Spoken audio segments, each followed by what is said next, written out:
பனிக்கும் அன்னைக்கும் என்ற தொடர்பு நமக்கு தெரியும்.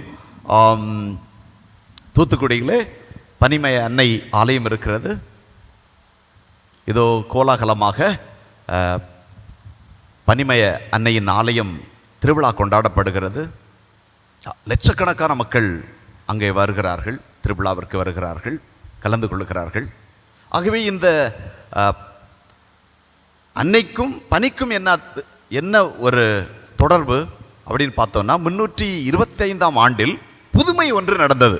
ஒரு பெரிய புதுமை ஒன்று நடந்தது. ரோமில் ஒரு மிகப்பெரிய செல்வந்தர் வாழ்ந்தார், ரோம் பகுதியிலே. அவர் பெயர் ஜான். ஆகவே அந்த தம்பதியர்களுக்கு, ஜான் தம்பதியர்களுக்கு வெகு நாட்களாக குழந்தை செல்வம் இல்லை. ஆகவே அவர்கள் என்ன செய்தார்கள் என்றால், அவர்கள் மிகப்பெரிய செல்வந்தர்கள், அவர்களுடைய சொத்தை எல்லாம் அவர்கள் மாதாவுக்கு எழுதி வைத்து உயில் எழுதி வைத்தார்கள். ஆகவே இதை திருத்தந்தையிடமும் அவர்கள் இந்த உயிலை ஒப்புக் கொடுத்தார்கள், அவருடைய சொத்தை எல்லாம் செல்வத்தை எல்லாம் மாதாவுக்கு எழுதி வைப்பதாக. அப்போது அவர்கள் ஒரு ஆலயம் கட்ட வேண்டும் என்று அவர்கள் முடிவெடுத்தார்கள். ஆகவே இந்த நாட்களில்தான் திருத்தந்தையின் கனவிலே மாதா தோன்றி இந்த ஆலயத்தை குறித்து அவர்கள் சொன்னார்கள். மாதாவிற்கு ஒரு ஆலயம் கட்டப்பட வேண்டும் என்று திருத்தந்தையுடைய கனவிலே தோன்றி அவர்கள் வெளிப்படுத்தினார்கள். அது மட்டுமல்லாமல் ஜான் தம்பதியர்களுக்கும் இதோ மாதா வெளிப்படுத்தினார்கள். ஆகவே இதற்கான எந்த இடத்தில் இந்த ஆலயம் கட்டுவது, இந்த ஆலயத்தை எப்படி கட்டுவது என்ற ஒரு எண்ணங்கள் அவர்களுக்கு இல்லாத அந்த காலகட்டத்தில் தான் இதோ அது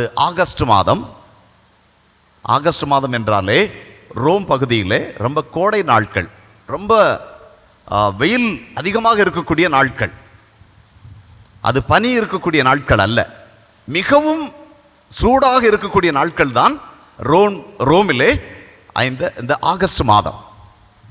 ஆனால் அந்த பகுதியிலே ஒரு அலங்காரம் போல, ஒரு அழகு நிறை தோற்றமாக, பனியாக ஒரு பகுதியிலே அங்கு பனி அப்படியே சூழ்ந்திருந்தது.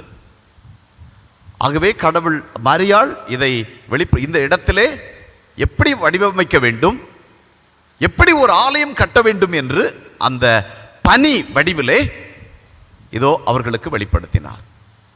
ஆகவே தான் அந்த இடத்திலே, அந்த பனி தோன்றிய அந்த இடத்திலே இந்த ஆலயமானது மிக பிரமாண்டமான, பெரிய, உலகத்திலேயே மாதாவுக்கு இருக்கக்கூடிய ஆலயங்களிலே மிகப்பெரிய ஆலயமாக இந்த ஆலயம் கட்டப்பட்டது. ஆகவே இது மாதா பனிமயம், அப்படி அந்த இடத்துல பனிமயமாக இருந்தது. அந்த இடத்திலே தோன்றிய போது ஒரு பெரிய அற்புதம் அங்கே நடந்தது. அது பனிமயமாக அந்த இடத்திலே தென்பட்டது. அந்த இடத்திலே தான், அந்த பனியை மையமாக வைத்துதான் அந்த இடத்திலே அன்னை மரியாவுக்கு இந்த ஆலயம் கட்டப்பட்டது. ஆகவே தான் நாம் இந்த நாளை பனிமய மாதா அன்னையின் திருவிழா என்றும் நாம் கொண்டாடுகிறோம்.